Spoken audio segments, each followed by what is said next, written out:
बहुत समय पहले की बात है। अरब देश के विशाल और समृद्ध नगर बगदाद में शहरयार नाम का एक शक्तिशाली राजा राज करता था। उसका राज्य बहुत बड़ा था, उसकी सेना शक्तिशाली थी और उसकी प्रजा सुखी थी। राजा अपनी रानी से बहुत प्रेम करता था, लेकिन एक दिन उसे पता चला कि उसकी रानी ने उसके साथ विश्वासघात किया है। इस घटना ने राजा के हृदय को गहरे दुख और क्रोध से भर दिया। उसने सोचना शुरू कर दिया कि संसार की सभी स्त्रियां विश्वासघाती होती हैं। इसी कारण उसने एक कठोर निर्णय लिया कि वो प्रतिदिन एक नई युवती से विवाह करेगा और अगली सुबह उसे मृत्युदंड दे देगा। राज्य में ये समाचार फैलते ही हर घर में डर और शोक छा गया। माता पिता अपनी बेटियों को छिपाने लगे। कोई भी अपनी पुत्री को राजा के पास भेजना नहीं चाहता था।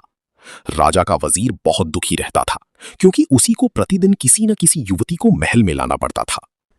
वजीर की एक बेटी थी जिसका नाम शहरजाद था। वो अत्यंत बुद्धिमान, शिक्षित और दयालु थी। उसने संसार की अनेक पुस्तकें पढ़ी थीं और उसे सैकड़ों कहानियां याद थीं। जब उसने राज्य की दुखद स्थिति देखी तो उसने अपने पिता से कहा कि वो स्वयं राजा से विवाह करना चाहती है। उसके पिता ये सुनकर घबरा गए। उन्होंने उसे बहुत समझाया कि ऐसा करना मृत्यु को निमंत्रण देना है, लेकिन शहरजाद अपने निर्णय पर अडिग रही। वो जानती थी कि यदि उसने कुछ नहीं किया तो न जाने कितनी निर्दोष युवतियों की जान चली जाएगी।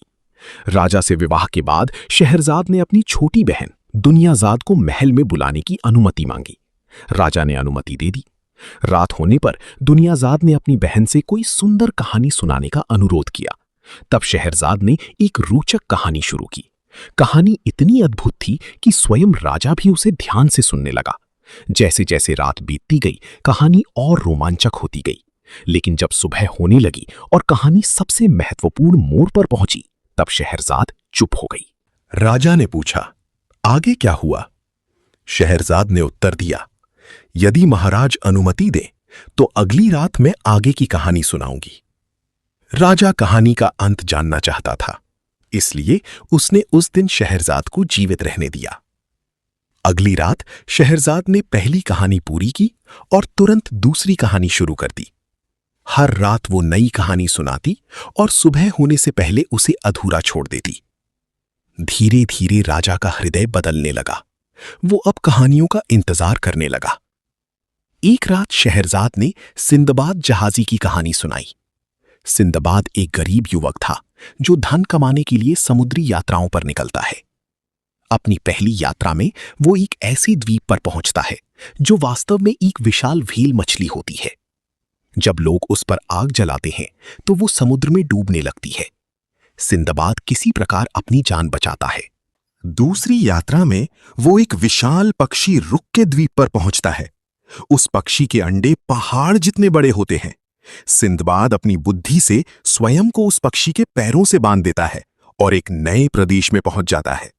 वहां उसे हीरे जवाहरात से भरी घाटियां मिलती हैं। तीसरी यात्रा में वो एक भयानक राक्षस के हाथों फंस जाता है जो मनुष्यों को खा जाता है। सिंदबाद और उसके साथी बड़ी चतुराई से उस राक्षस की आंखें फोड़ देते हैं और वहां से भाग निकलते हैं। इसी प्रकार उसने 7 समुद्री यात्राएं की।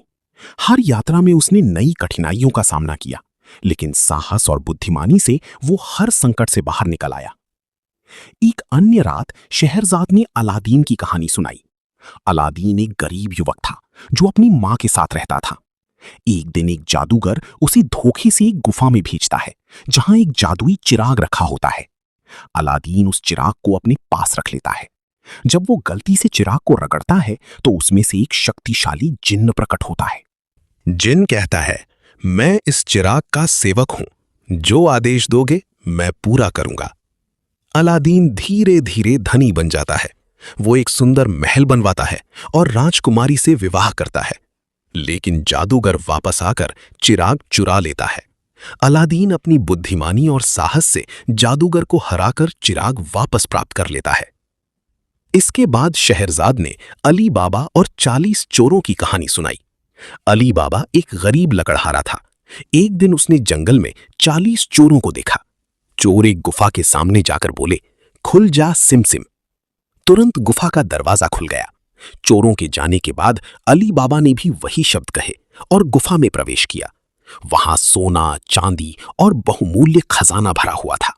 चोरों को जब इस बात का पता चला तो वे अली बाबा को मारना चाहते थे, लेकिन अली बाबा की बुद्धिमान दासी मर्जीना ने अपनी चतुराई से सभी चोरों की योजना विफल कर दी।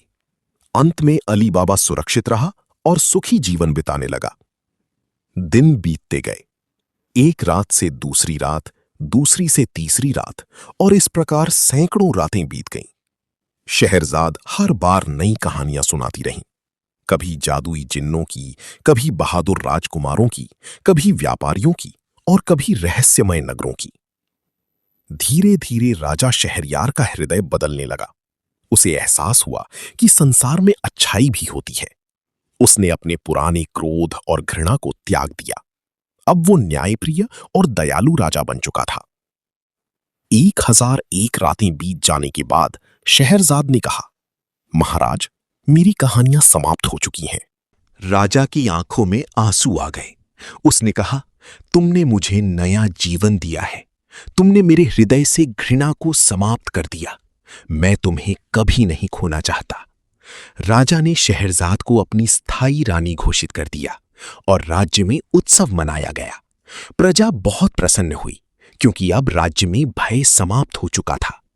इस प्रकार शहरजाद की बुद्धिमानी, धैर्य और कहानी कहने की कला ने न केवल उसकी जान बचाई बल्कि पूरे राज्य को भी अन्याय और अत्याचार से मुक्त कर दिया। यही कारण है कि अलिफ लैला की कहानियां आज भी दुनिया भर में पढ़ी और सुनाई जाती हैं तथा साहस, बुद्धिमानी और आशा का संदेश देती हैं।